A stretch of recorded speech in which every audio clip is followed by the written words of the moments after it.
It is a beautiful Thursday morning in America, where thousands of students are waking up and walking to their classes to advance their education. This student in particular is about to indulge on the final history exam, which she has been preparing all year for. It is one of the most important moments of her entire life. Mr. Konopka, the most renowned historian in all the entire world, has prepared his students for this moment.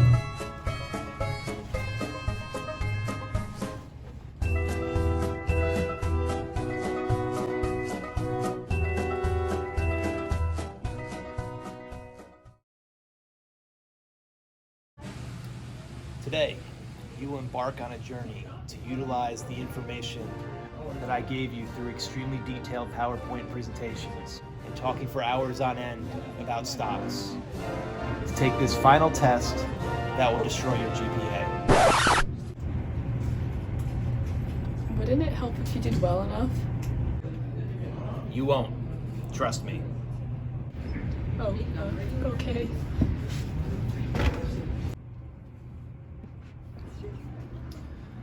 You are permitted to begin the test now. Good luck. You're gonna need it. I feel like I'm totally ready for this test. Well, I did, until he said that everyone would fail. Okay, snap out of it. I have to begin. I want you to... What? Didn't he just say we're all gonna fail? That's my name! Can it... Bridges? No, all wrong. Oh, name. 1. Which of the following was not a leading cause for the migration to the Americas in the 1600s and 1700s? E. The potato famine. F. New economic opportunities. G. More land. Or H. Religious freedom. What was the potato famine? We've got no food left! We must move to the Americas! That sounds horrible, but I'm pretty sure that happened in like the late 1840s. Economic opportunities and more land are definitely not the answer. So what about religious freedom? Let's move to America to expand our Puritan religion. Yeah! Let's get a joint stock company. Yeah! Guys, I've had contact with our Lord and Savior. No! That definitely happened. So that means the answer would be E, because the potato famine happened outside of the time period in the question. Okay, onward. Which of the following contributed to a change in attitude towards the English prior to the Revolution? E, the Great Depression. F, the Industrial Revolution. G, the Enlightenment. Or H, common sense. Think. What was common sense? It's not common sense that a little wee island is ruling America, a big continent. We hate the island! What are those little wee Americans thinking? We birthed their country! Those little Americans are a bunch of daft, cheeseburger-eating scoundrels. I think I agree. Yeah, I think so. Oh, it's definitely that one. So that means the answer is H, common sense. 3. What set the greatest precedent for how the country should deal with foreign affairs? E, the shot heard around the world. F, John Quincy Adams. G, John Adams. Or H, George Washington.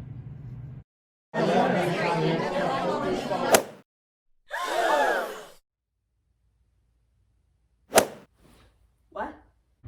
No, not that. I know John Adams and his son didn't do anything but cheat and lie. What about... I'm gonna be honest with you guys. No wars allowed. Stay neutral, I'm warning you. We wouldn't want thousands of men dying in overseas conflicts that don't even concern us. Oh yeah, it was definitely my boy G. Washington. 4. Which event best describes the tension between the United States and England during the Revolution? E, the Continental Congress. F, debates between Jefferson and Hamilton. G, the caning of Charles Sumner. Or H, the creation of the Whig Party. The Continental Congress? These intolerable acts are not tolerable. What are we gonna do about it? Yeah, we hate the British! We need to unite against them. Wow, these colonists really hated the British. That is definitely a good contender for the right answer, but I have to read the rest of the options. What about the debates between Hamilton and Jefferson? Well, I think that the future of America lies within the agriculture. No, you are wrong. Industry is the way to go, Jefferson. We want money, not a bunch of sissy farmers.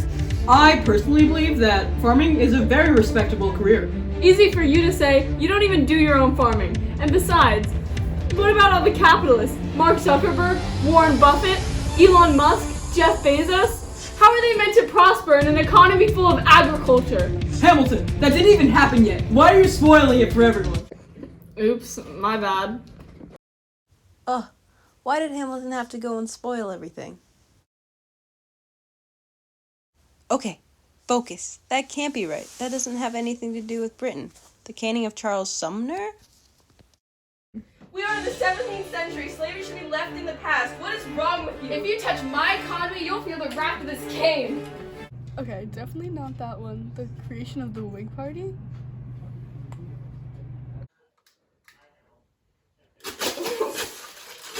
Okay, the answer is definitely the First Continental Congress, because it's the only one that fits the British and colonist tensions part. Which event does not represent a foreign conflict that the United States was involved in? E. World War I, F. The Mexican-American War, G. The Civil War, or H. World War II? Well, you started it by threatening our independence. I started it! You killed the arch too!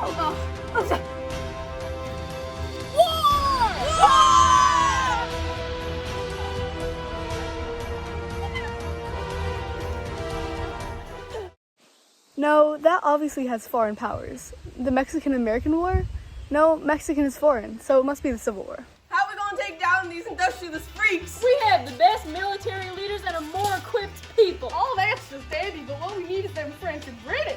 Yeah, they'll have side with us because of the one and only provider kind in the whole entire world. Yeah!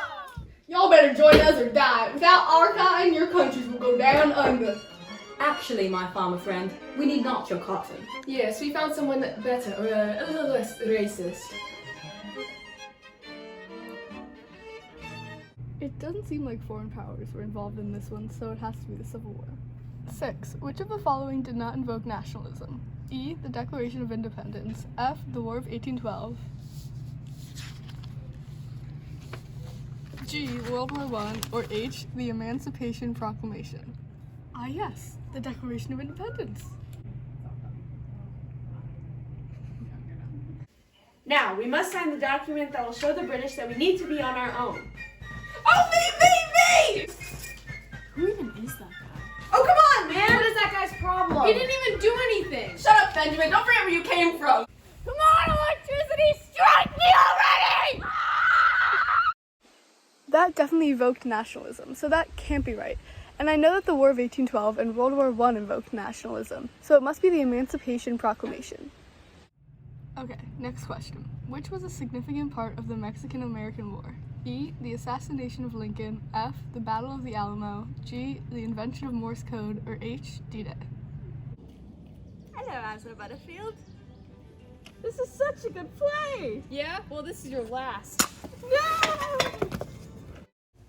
So, I don't think it's the first one because Lincoln had nothing to do with the Mexican-American War, right? So then it has to be the Alamo if I remember it right. Oh my god, what's Alamo? Oh, I can't remember! Wait, did we even win? Alright, next question. Which of the following historical figures were not significant during the Gilded Age? E. Cornelius Vanderbilt. F. Andrew Carnegie. G. John D. Rockefeller. Or H. William Howard Taft. Come on, brain, work. Who are those guys?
Wow, those guys were pretty epic. I don't think I can say the same about William Howard Taft, though. Somebody help me! Yep, that guy was definitely not from the Gilded Age, so that's the answer.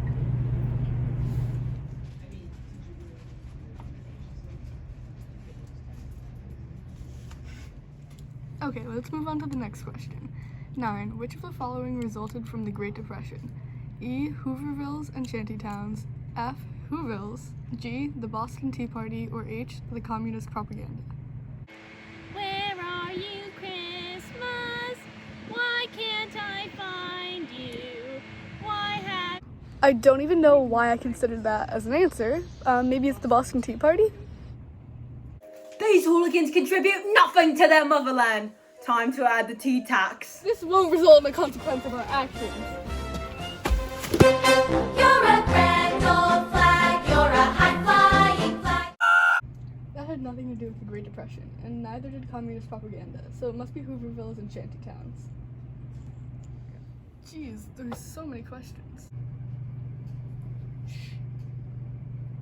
10. What was the Russian labor camp called? E. Westmore Central High School. F. The Gulag. G. McDonald's. Or H. Shrek Swamp?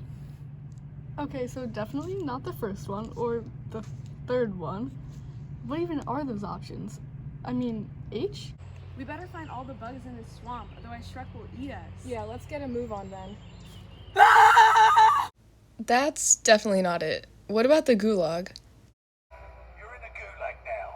Survive to earn redeployment. Oh my god, you're so bad! 11. Which of the following did not create a sense of conformity amongst the American population? E. Levittown. F. The popularization of sitcoms in the 50s. G. Flappers. Or H. FDR's fireside chats. I know Levittown created conformity. Levitt made a bunch of houses all the same, and FDR brought together everyone through his radio talks. But what about sitcoms? Honey, I'm home. Where's my sandwich? I went to work today because I'm a man and you're not, and now I'm tired. Here's your sandwich that I spent all day making because I'm a woman and I don't go to work.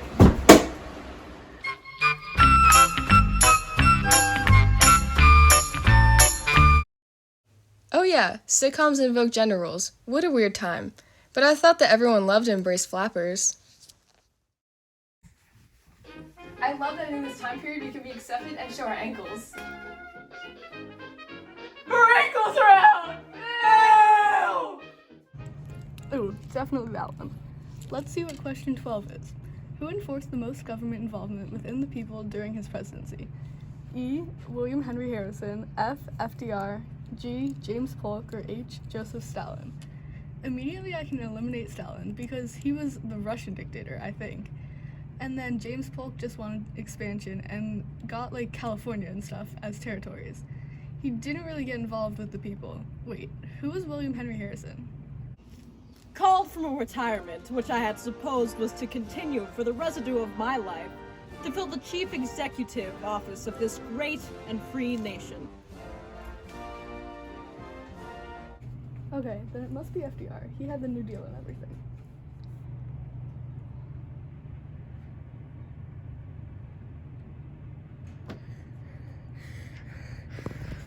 Okay, next question. We're almost there. 13. McCarthy accused the Hollywood 10 of being communists during which time period?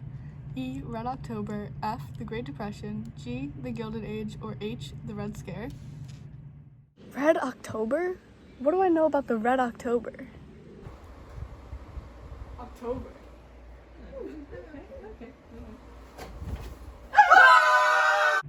Okay, that totally happened. Option F.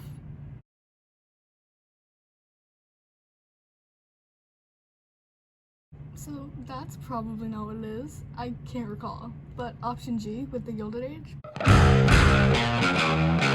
That song is gonna be stuck in my head all day now. Anyways, option H sounds promising.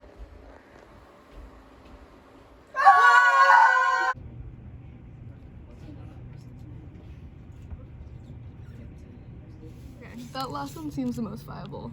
So now on to question 14. Which of the following could best be compared to the Red Scare and fears displayed of communism in the 1950s? E. The Salem Witch Trials. F. The Underground Railroad. G. Or H. The election of FDR. Okay, so I kinda know what the Red Scare was. Totally. So the first option might work? But I didn't do that stuff. I swear, You swear? No good Christian woman would say such a treacherous word unless the devil made them do it. You are a witch! Wow, my mom never let me use that word. I think I'm gonna go with the first one. Okay, on to number 15. Which debates were significant to the civil rights movement in the 1960s? E. Jackson versus Adams, F. JFK versus Nixon, G. Trump versus Biden, or H. Carter versus Ford? Jackson and Adams, what did they argue about? You are a fraud! You did the corrupt bargain! No, I didn't. I don't even know what that is. You were in cahoots with Henry Clay. He wanted to be Secretary of State, and in turn, he got you the vote. That's not even true. Henry Clay? That's not even like a real name. You know what? What? You were a terrible president, so it doesn't even matter. Hey, my father avoided war in France. Is that all your family did? Yeah. What about JFK versus Nixon? Oh my god, I love you! Guys, come on. He's not even that good looking. Shut up, you ugly old cow! Ladies, calm down, please. Be respectful to my opponent. It's not like you even care with those movie star looks. Take the act off, Kennedy. Fine. You know what? You want real? I'll give you something real. You look so old that you could be my grandpa. I'm so young and handsome that you could never compete with me. Even if I had 3 brain cells, I could beat you. Who do you think you're fooling? We all know that you only have 2 brain cells and that your brother, Robert, is the brains of the operation. You're too young to be running this country. Shut up, Nixon. You're the oldest thing I've seen in my life. Someone should put you in a box floating down the river, Grandpa. Any response to that, Nixon? No. I think that happened during the 60s, and there was definitely a civil rights movement during that time. But let's look at the other options. I know it's not Biden and Trump because that's too current. So what about Carter and Ford? Carter, how would a peanut farmer even... Hey, isn't Ford the guy who made cars? No! How would a peanut farmer even run a country? How's your economy, Ford? The worst in how many years? The worst economy since the Great Depression? What does an agriculturist know about a presidency? Well, how's the Vietnam War going? Avoiding the draft well, I see. Nobody even likes peanuts. How's your buddy Nixon? Love the controversy there. A peanut farmer president. Come on. Is that your only argument? Okay, that doesn't make sense, so it must be JFK and Nixon. Finally, last question, 16. What event or aspect was most important to George Washington's legacy? E. The crossing of the Delaware River. F. The cherry tree. G. Young George Washington. Or H. George Washington's farewell address. Onward! Yeah, that's definitely not one of the things I think of when I think of Washington's legacy. So what happened with the cherry tree? This is so cool. My father will never find out. George, why would you do that? I'm sorry, Father. I didn't mean to. Funny story, yes. Important to his legacy, not really. What did George Washington do when he was younger? Hello, my name is George Washington. I was born on February 22nd, 1732 in Virginia. I'm famous because I'm the first president of the United States. Did you know that I always loved horses, and at age 16 I found a job as a map? Definitely not that important, so the answer is the farewell address, and that set the foreign policy as well as presidential term limit standards. Time's up.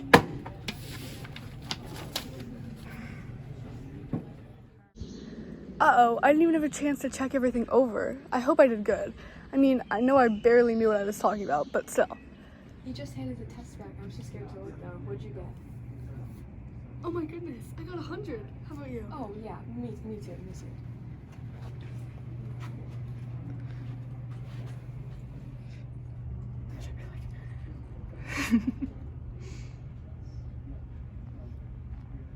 I can't believe I aced the test. Yes!